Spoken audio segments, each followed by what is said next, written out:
Welcome to Mark Bajerski YouTube channel. Today we're going to talk about a very interesting subject for those who are in the path, the journey of wanting to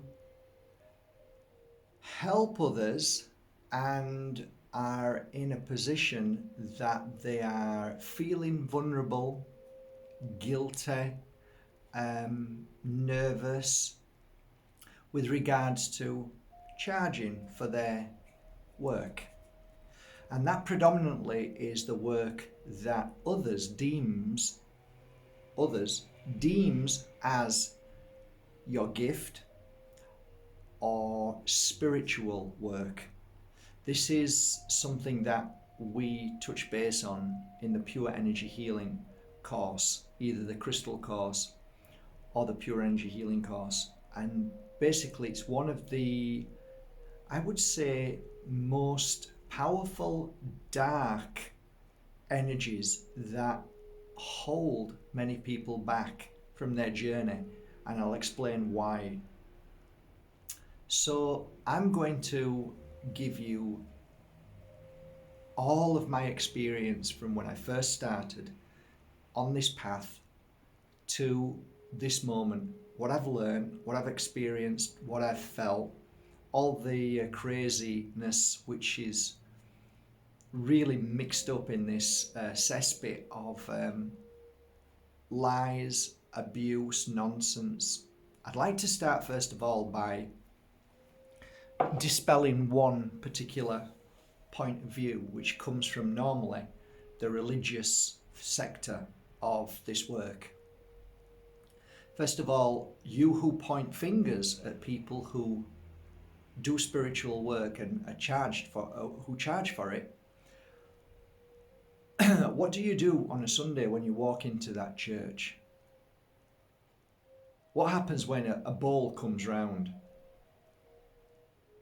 How much do you think the Catholic Church or the Mormon Church or any church is worth predominantly? They make more money than a singular human being who's trying to put food on the table for their children and to live in a home. So the argument with these so-called religious people is it's basically futile, it's absurd, it's obscene, it's so laughable, it's a joke. So you guys, just let that sink in for a moment.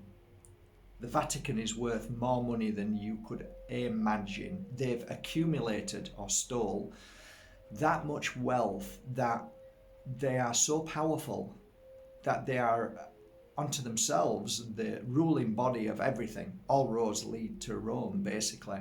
Basically all roads lead to the Vatican. So that dispels that notion instantly, so you can at least now think about that and just say, yeah, you're absolutely right, Matt. It's an absolute joke. It's so ludicrous that they even dare say it. Exactly.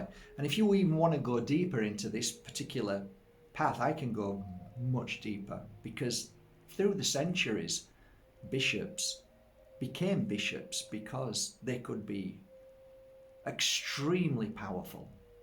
And they had the power then, and they could take whatever they wanted. So it gets so ugly, it gets so dark, that the argument of somebody who's religious saying that holds no weight at all. None at all. So let's start, shall we? Well, I started walking this path of, let's say, spirituality. I don't really like using the word, but I started getting so curious and excited about what was happening to me at that particular time at 38 years old. At first I had a little tiny shop, and it was called Run by Angels. I used to laugh because when people used to look in, I'd say, I'm sorry, there's no angels working today, just me. So I'd sit there and I created a little table. I made a really nice setting. It was a cover which was purple on a round piece of glass on a stand, and the cover went over the glass, and I'd lay out a set of angel cards by Doreen Virtue. And I had a little sign saying, please choose a card, right? So people would come into the shop and look around the shop and say, oh, what do I choose a card for? And I'd say, well, it gives you a little message and it might make you feel happy. They'd go, oh, that's nice. So they'd pick a card up and look at it and they'll go, oh, I don't know what it means. And I'd walk over and start talking to them. And before you know it, I'm telling them about their brother who passed away in the spirit world, or their child who was only 1 year old and then died of pneumonia and something like that. And they'd go, where does it say that in the card? And I'd be going, I don't really know. So they go, thank you so much. And I say, you're welcome. So I did that because in the summer in Mijas Pueblo, it gets spurts of clients and then it goes quiet. So it was nice when it was quiet that I had time to be able to just let people read a card. And most people would just ask me. And it would be like, why are they asking me? Because it says it on the card. And then I realized that this was more than just a Doreen Virtue card. I was actually looking at the card, looking deep into it and giving them information about their life and all sorts of stuff. It was amazing. Young lads had come, and I'd pick a card up and say, oh, you're a football player. Oh, and your girlfriend's just left you, but don't worry, she loves you and she's coming back to you and blah, blah, blah. And kids would be like, they were 18 years old, 17. I was very careful, Anyway, so I was doing this work and I was enjoying it. Well, over the course of 6 months, as this was happening, I was also learning from some amazing people in this world. And I was lucky enough to be pulled into the direction of their life. And they always say when the pupil's ready, the teacher appears. So I'm pulled into this direction of all of a sudden meeting somebody who was super amazing at channeling, reading cards, whatever you want to call it, tarot or future readings. So they would give me information of how to channel. So, and they'd say to me predominantly, you're doing it right, keep doing that. And they'd push me and encourage me and say, should I? No, follow your truth, follow it. And so as I was doing these readings, I'd come into work and this was basically my training. And then I'd go at night, I'd have my tea and then go and visit all of these people from day to day, from evening to evening, and learn and study very hard. And so it was a perfect combination. The day came when I lifted my roller shutter up and there was one person waiting outside. And I soon realized that in the morning, 2 people were waiting outside and 3 people were waiting out. And then I realized that, hang on a minute, these people are not just waiting to go into the shop, but they were waiting for me to give them a reading. As time went by, I had that many people coming for a reading that at that particular point, my family and I decided that there was just absolutely no point in continuing running a shop if I would come home and say I've had the best day ever. And my partner would say, oh, how much have we taken? Because we need to make money to pay the bills. And I'd say, oh, 75 euros. How could you have a good day at 75 euros? We can't even afford to pay the electric, the rent, and everything. I went, yeah, but I've done 15 sessions, readings, and it was like, okay, it's got to stop. You either got to stop, or you close the business down and do this full time. So at that particular time, as I was moving on from, I'll skip back a little bit. When I was opening the roller shutters, people were waiting. Instead of them going to the cards, they'd come up to me and say, my friend had a reading with you. And I said, no, they didn't. I said, they read the cards. No, you read for, would you do the same thing for me? So it got to the point where I got the cards and then they were behind my desk and people would come up to me and say, could you read for me? Eventually, this point came to me because I didn't want to charge. I had no desire to charge because I was learning something and I didn't feel as if I could I could charge for what I was doing. I was learning. I was going for different experiences, different courses, meeting shamans, meeting psychics, healers, all of these people. And yes, it cost thousands to learn from different people, thousands and thousands. So, but that didn't mean anything. It was what I wanted to do. I wasn't doing it to become a psychic. I was doing it because I enjoyed it. It was a very natural, organic progression of what was happening.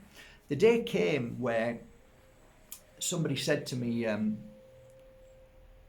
how much do I owe you? This was happening all the time, and I'm saying, it's a gift, it's free, nothing more than that. Never a thought of anything else. Some would say, oh wow, I'd like to buy that then, and I'd say, oh thank you very much. So they'd buy something from the shop, so that was nice, but I didn't expect that.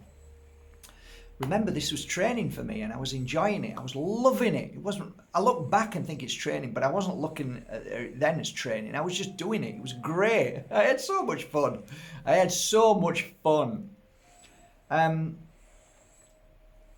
So how did I progress to saying enough is enough? I've got to stop, and this feeling of being able to say, okay, now I'm going to charge. Well, I remember a young lad who came to me who was about 18 years old, and I gave him a reading, and after the reading there was I had a little tin. I'm skipping back and forth here, but I had a tin because Inga said to me, Matt, we're trying to raise money for a horse, and the horse isn't very well, and it's been abandoned. And I said, oh, what do you want me to do? Well, could you leave a tin here for the horse? And I'd say, yeah, in the shop. Sure, leave the tin there.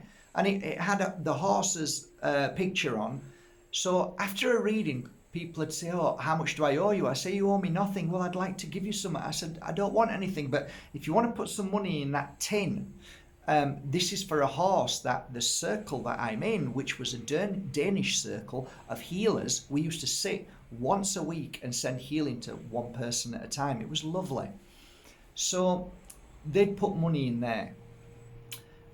So I accumulate, hundreds of euros, and she'd take it away, and we had enough money to look after the horse, to feed it, which was fabulous. Anyway, the horse found a home, so we found a home for it. So then that tin was no longer needed. Now it come to the point where my daughter China wanted to start riding lessons, and we didn't have the money. We just couldn't afford that extra bit of money at the time. But I thought to myself, why not put a tin there and just say, if you want to donate some money, this goes to donate towards my daughter for her riding lessons. She wants some riding lessons and we can't afford. And if you want, you can put some money in there. That's how I progressed, because it wasn't for me. So it was easy. So people would come, and this young lad came, and I gave him a reading. He started crying. And he says, what do I owe you? I said, listen, mate, you owe me nothing. It's from my heart to yours. No, I want to give you something. I said, look, if you want to give me anything, there's a tin there. And if you want, you don't have to do this at all. But it's there. And did I say that?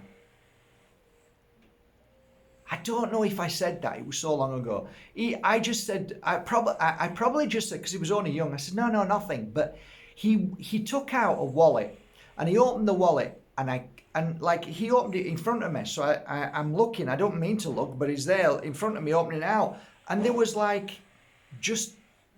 all his savings in there. And I kid you not, the young lad took, I think it was about €3. There was nothing left in when he took it out. And he put it all into the tin. And I says, oh, you didn't need to do that. He said, no, I wanted to. Thank you so much. Anyway, I gave him a hug and he went.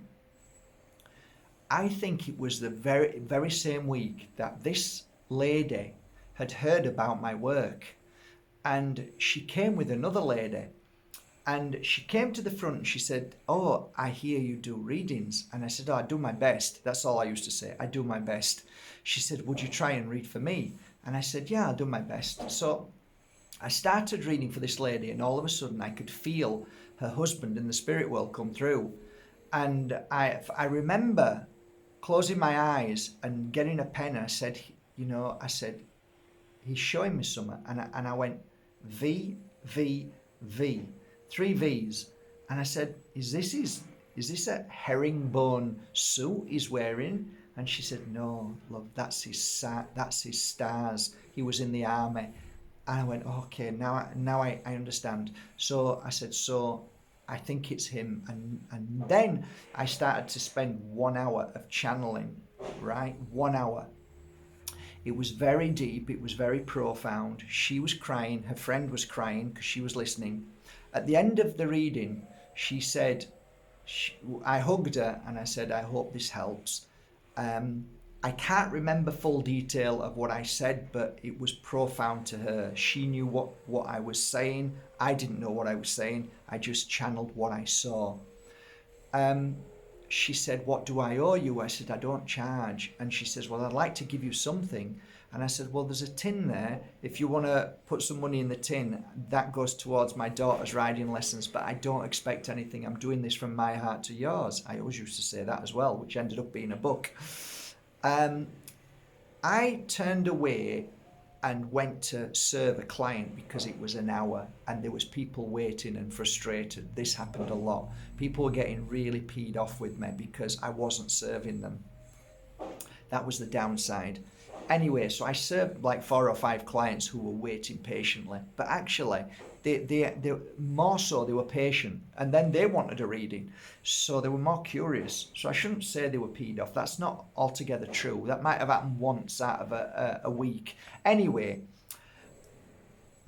there's some drilling going on. I'm sorry, guys, but let me try and keep my focus. So they left, and about 15 minutes later, this lady came back. Not the lady that I read for, but the other lady who was with her.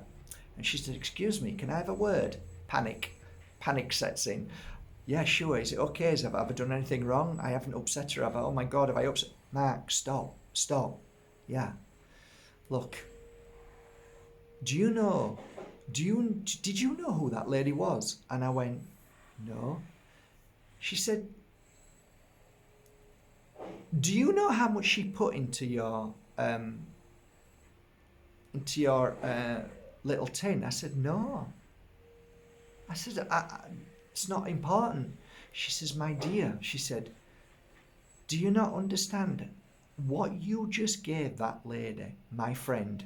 She's been to some of the best psychics in the world and paid hundreds, if not thousands, and never got anything like you've just given her. She took out of her purse, this is her telling me about her best friend, she took out €1 and put it into your tin. And I said, well, that's really nice. She says, my dear, she's a multi-millionaire. She's worth millions. Now just think about that when it comes to universal exchange and self-worth. That's all I'm saying. Have a great day. She walks off. Like, okay, I don't know what you're talking about. I'm not really bothered about, but through the day, her words started to penetrate a little bit more. And the reason why is because I remember that young boy who had a reading with me, 18 years old, who was so thankful and opened his wallet and took out all his money. There was no notes in there. It was just change, but he took it all out. That was all his money. That's what he valued this message for him at. And this lady had valued her reading, even though it was beautiful, and the other lady had said what she said, gave €1. I didn't really think about that too much, but I thought it was fascinating. And so the day came where we sat down as a family and we made a decision. It's time to sell the shop. And that we had 2 shops at that time, and one at one side of the steps on the plaza, and the other side was the other shop. And I said, well, is there any way I can have upstairs? I know it's for storage, but could I use upstairs as my little reading room? And now I'm trying to do a bit of healing, and people are saying that I'm healing them. I'd like to get a healing bed because I'm starting to learn how to heal. This is right at the very beginning, you see, first 6 months. So it was agreed. So this was it. I was now about to start to embark on becoming self-employed, working for myself, and to my work, my job, my hours, my time was going to be all set in the work of healing people and giving them messages and helping them become stronger. So in that time, as I was decorating, I was still learning and getting the room ready. It was only a tiny room. It was half the size of this, but it was big enough. I didn't need to be big. It was a small room, had a little tiny window which let the energy out, negative energy out. Perfect. And I had some curtains because the other side of the room was our storage. So we split the room into two.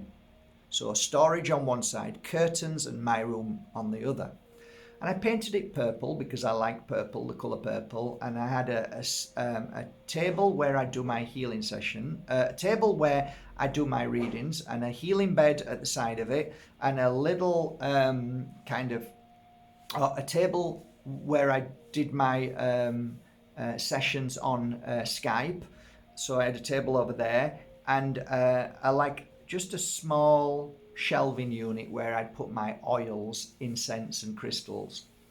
So I got the room ready, and I was really excited, and I thought, okay, now how am I going to get people to come to me, right? The couple who bought the shop off me was so kind, and they were sending people round because people were asking where I was. So they were coming round, and now there was a sign outside our other shop saying psychic readings. Okay, so at this moment in time, I was about to do my first show as a healer and psychic. So I was at my first show, and I got everything ready. I looked around the room because the show was all about healing and psychic work and all of that health.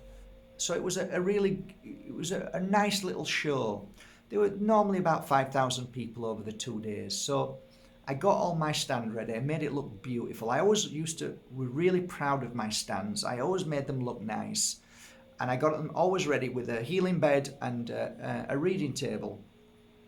So I got it all ready, and I decided that I wanted, instead of doing 20 sessions in a day, which may have been half an hour each session, I'd do 15 minutes of a healing session on a seat to start with, so more people got to feel my healing work, or sessions of readings for 15 minutes, and if they liked them, then they'd come up to Mias Pueblo, hopefully, and have a full session.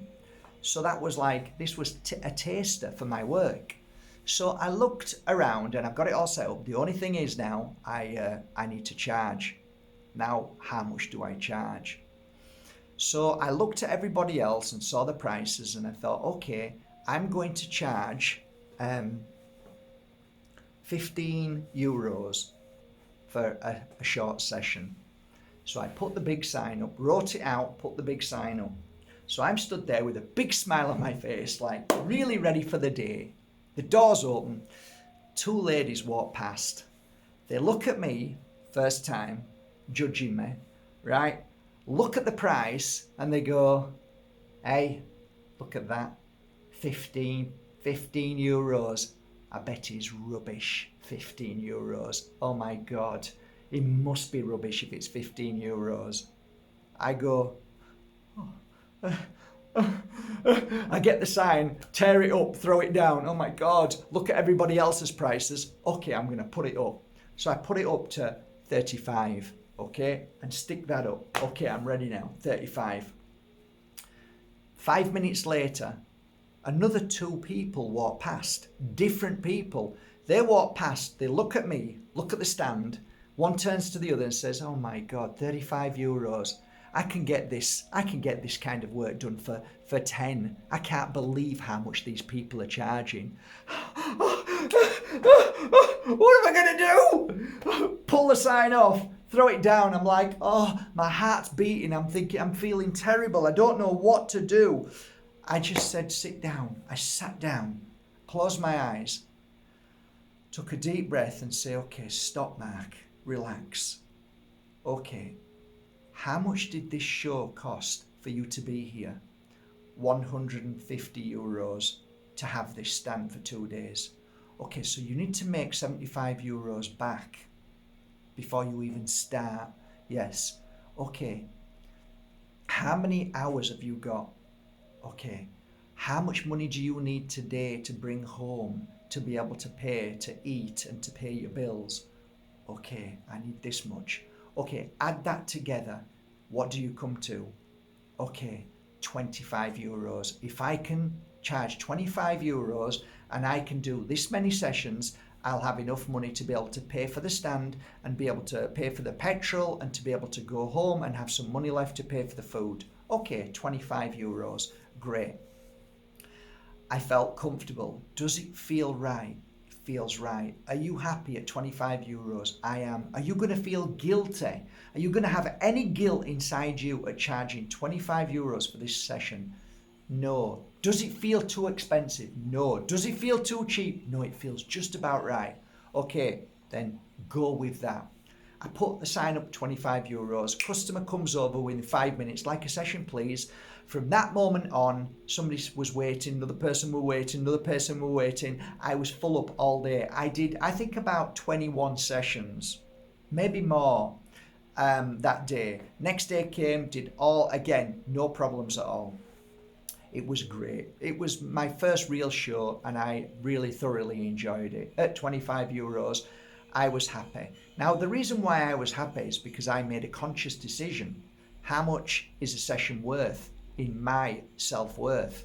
Is it worth €1? Yes, it is, Mark. Is it worth €1,000,000? No, it's not. Okay, so you know what it's not worth. You know what it's worth, so you need to find the in-between. Okay, so find it. So how do we find it? Well, we look and see how much it's cost us to be here. We need to find out how much we have to charge to be able to eat and to be able to pay the mortgage, and we have to figure out in a day, in the time, remember the time is the most important thing, because you're not charging for your gift, you're charging for your time. So in between, okay, like I could do this many sessions, so if I get to do this many sessions, then if I can charge this much, then okay, so I'm gearing up and hoping that if I can do this many sessions, then I can charge this much. And it's going to be a lot less than say, if I'm only got 3 customers a day, I need to charge this much. No, think if you've got, how many customers can you do comfortably? Well, I can do 5 to 7. Okay, so from 5 to 7, let's say you do 7 or 6. That's in between. Right, how many customers do you need at 6? Okay, 25, okay, that works out. That is affordable. Great, I can afford to live, I can afford to pay my bills. Great. So, that's how it started with me. My greatest moment was understanding that you can't please everybody. So at the end of the day, everybody's money conversation is different. Okay, so now I'm helping you understand how much to charge. That gives you the energy then to be able to be confident when you do charge. Now, there is something that you need to understand. Every single person on this planet came here to experience their path and their journey, whether it's to be an artist, whether it's to be a doctor, whether it's to be somebody who keeps the streets clean, or takes away your rubbish, or becomes a nurse, or becomes a healer, or becomes a yoga instructor. It doesn't matter what it is. However you do that work, that is your experience. And in that experience, you have time. You are charging for your time through that day, whether you're a doctor, whether you're a healer, it doesn't matter, you're charging time. And time is exactly that, nothing more, nothing less. Everybody's gift is separate. It's got nothing to do with charging. It's got nothing to do with it because it's your time. So what I do with my time has value. Why? Because I have to live in a world that if I don't pay my bills, the wolf is going to be at the door ready to take everything from me, right? So I have no option. I would love to wear rags like Jesus and walk around the street and not charge anything, but we're not in the times of Jesus. We're in the time of now where our system is so corrupted that it's after you for everything, and you will pay and you will work. So that's the way it is, and we will charge you for your time.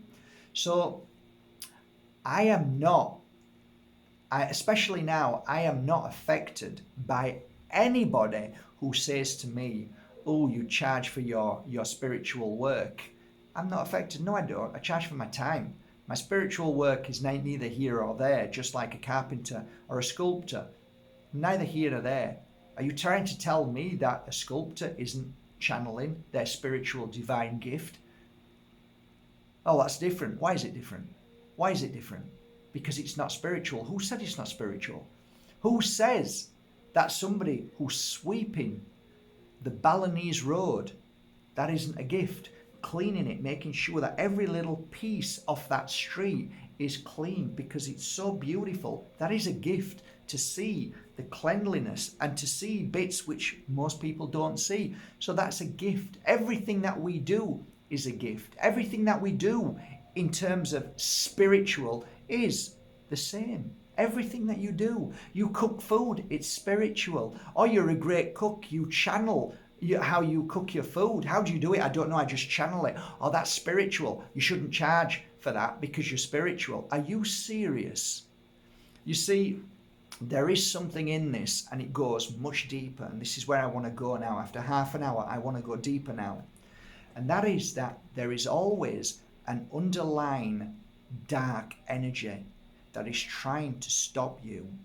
If you are to shine a light on this world and help heal the world, if the darkness sees that you are approaching that light within, which is about to shine out of you and is about to help heal the world, it's going to stop you.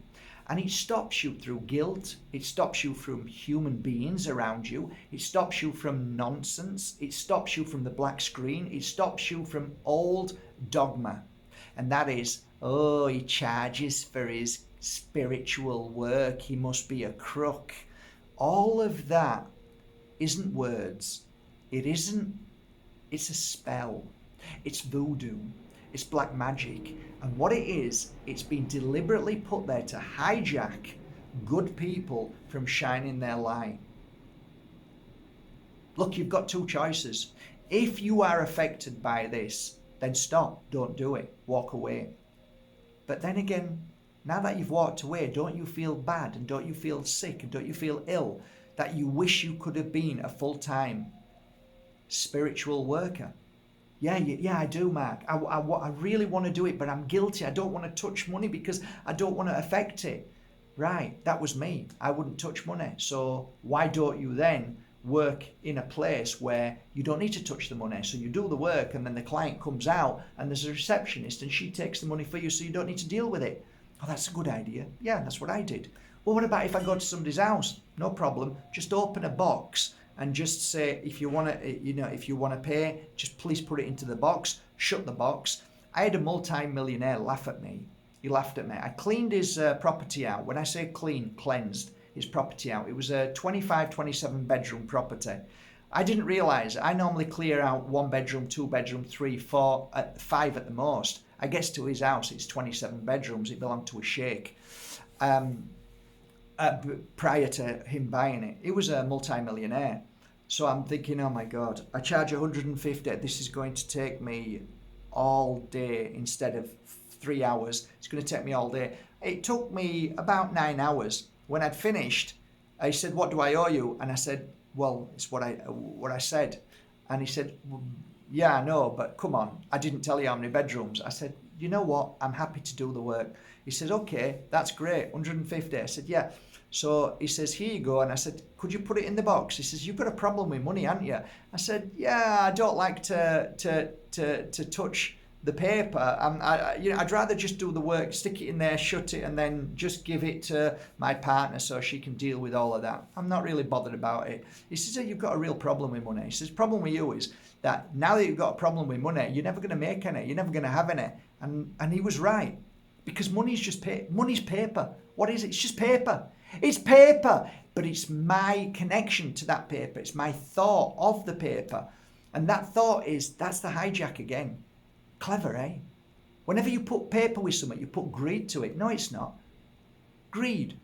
It's paper. How can it be greed? Greed comes from the person who's doing whatever they're doing with the paper. It's not the paper. It's just energy. It's just money. It's what a human being does with it. or wants to do to get it. So I realized as I got older, I have no issue with money. It's just paper. It means nothing to me now. I have no thought about it, and I have no issue with it at all anymore. When I had an issue with it, I struggled. Now I don't. It's no big deal at all. So getting back to that, I think where I'd like to end today with is this. As we walk our path and we grow, spiritually speaking, as we shine a light, there is always going to be a duality that's going to stop you, a Sherlock Holmes Moriarty, an angel to a demon. There's always something going to stop you from shining your light. Always remember these words, because they're the biggest factor in my life to be able to continue this work. I don't charge for my gift, I charge for my time. And that's it. Nobody can ever stop me from feeling happy now. There's no guilt anymore. There's no worry anymore. The one thing I do say is this. If somebody walked into my healing room and they said, I've just lost my little doggy, they've just died, an unexpected accident, or my mum's just died, my dad's just died, or God forbid my daughter or son's just died, I'd like put my arms around them, give them a healing session for an hour and a half, 2 hours. They'd get up and I'd just see them off. Most of them would send me a message saying, I forgot to pay. And I said, you don't pay. There's no money involved. When this is an affair of the heart, when you feel it, you don't charge. We don't charge. Never. We've done thousands and thousands of hours and never charged a penny, because we know that the times that we charge is when people come and they're strong, they're happy, they're wanting to know their future, they want to know how things are going, they want to strengthen their energy, they're millionaires, they're businessmen, they're mums and dads who just want to feel better. We know when to charge because they've had a good session, they're happy. But when they're in pain and suffering, no healer charges. I don't know one who, well, the ones I knew never did. So it makes me laugh, because if you're a doctor, if you're a solicitor, right? If you're somebody who works in a funeral parlour, then do you ever hear them say, no, don't worry about it, it's okay. I know you're in pain, don't worry, you don't need to pay.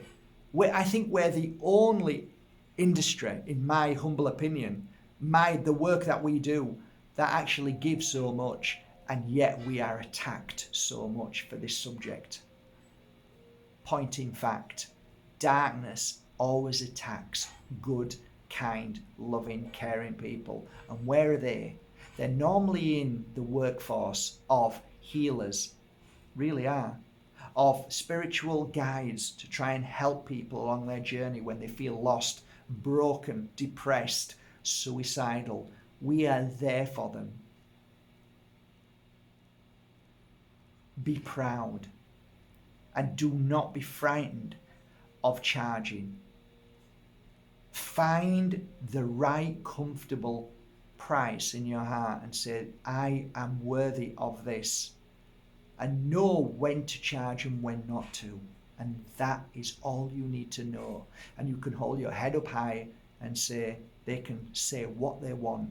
I know my truth. My clients know my truth. And that's all that matters. And there was one final thing I wanted to say. There was a point where somebody was attacking me who just happened to be one of the most horrible souls in the world, and their work was, let's say, very dodgy. And I thought, these people who attack are the ones who are the worst people on this planet, are the most selfish and the most ungiving people in the world. Remember that. But when I was sad one day, somebody said to me, why are you upset? And I said, because this person said some awful things. And they said, I know who that person is. They are dodgy. They are, how dare they say that? Right? And I'd say, yeah. And they said, you know, Mark, you need to listen to the right people. because you're listening to the wrong people. So that's my final message today. If people are attacking you, it's because you're listening to the wrong people, and it's time to stop listening to them. Be happy, confident, do your work, and be happy that people are happy to pay for that work, which is called your time. I am happy to pay for people's work and pay for their time, and so are they. Don't listen to the others, because you know in your heart that you give more than most people ever do. That today is my message to those who fear, who have guilt, who have worries about charging for their spiritual work, which is actually their time. And that is the whole point. I don't charge for my work, I just charge for my time. Have a great day, guys. Love you all.